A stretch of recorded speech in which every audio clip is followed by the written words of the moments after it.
Hey guys, it's good to have you back for another episode of Back into the Peach Crate. Today we're going to be doing one of my favorite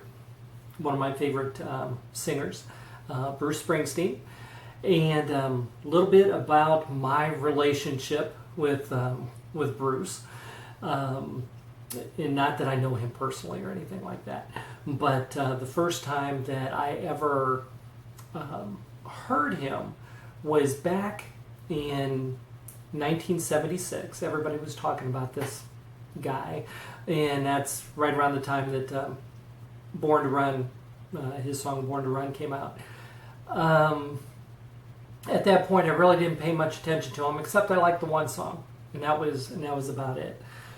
But I did end up going in 1978. My first Springsteen concert was recorded as a live concert at the Cleveland Agora. Again, that was in '78, and in fact, on YouTube there is actually, I think that Brennan and I may have done this as a Patreon video at one point, but there was an actual live snippet of that concert that is out there on YouTube. So it was really cool, really enjoyed it. Like I said, my very first concert of his. And then it was quite a while before I ever had money to be able to start going to concerts. So I kind of fast forward up to 1985, August 7th of 1985, and Bruce was starting his Born in the USA tour. And I belonged to a ticket club and ended up getting several tickets to this sold out show at Cleveland Stadium. Again, that was August 7th of 85. At that point, at that stage of my life, I was hanging around with a lot of people who were in the local political scene, and I knew a lot of Ohio's upper, government, I guess I'll say, state government. And so I'm walking into Cleveland Stadium, and lo and behold, who is standing there but the governor of the state of Ohio at the time, Dick Celeste. And, I walk up to him, and he's like, "Charlie, Governor Celeste, how are you?" And we start talking, and everybody who I was with, are like going, "How do you know this guy?" And, and that's another story in itself, how I got into that particular scene. But, we all had tickets down in the seats down on the infield, so we weren't up with the mass crowd. We felt like we were really cool because we got to sit down there. And it turned out that I was only like 3 rows away from where the governor was sitting. So here we come walking into the stadium, and just like they always do, it's like, who's this coming into the stadium? If it's a celebrity, here's the governor of the state of Ohio, and who's this schmuck that's walking with him? That was me. So, so we get down to our seats, say our goodbyes, handshakes, all that kind of good stuff. And so it was really kind of a neat thing for me.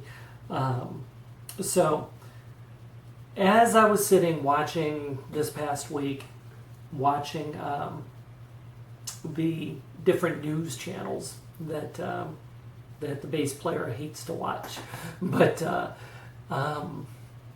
I was watching the different things that were going on and listening to the different things that people were saying, kind of sparked this memory of, at the same time we were going through, the country is always going through some kind of BS, okay?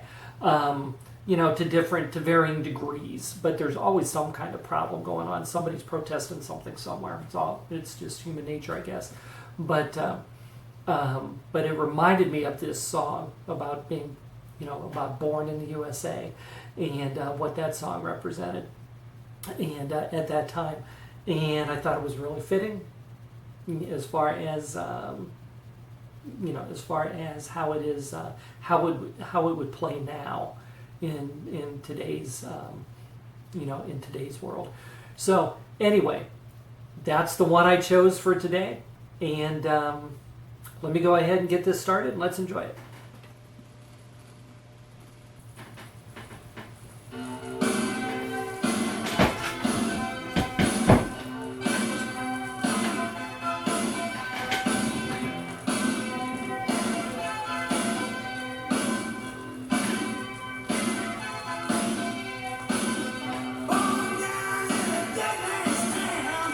First thing that took us by the hand, in the back of the dog.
And there you have Bruce Springsteen, Born in the USA.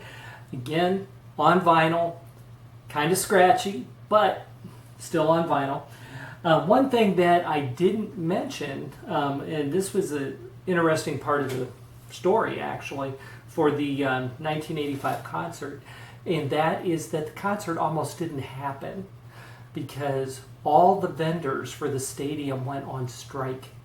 All the ushers, all the vendors, they all went on strike.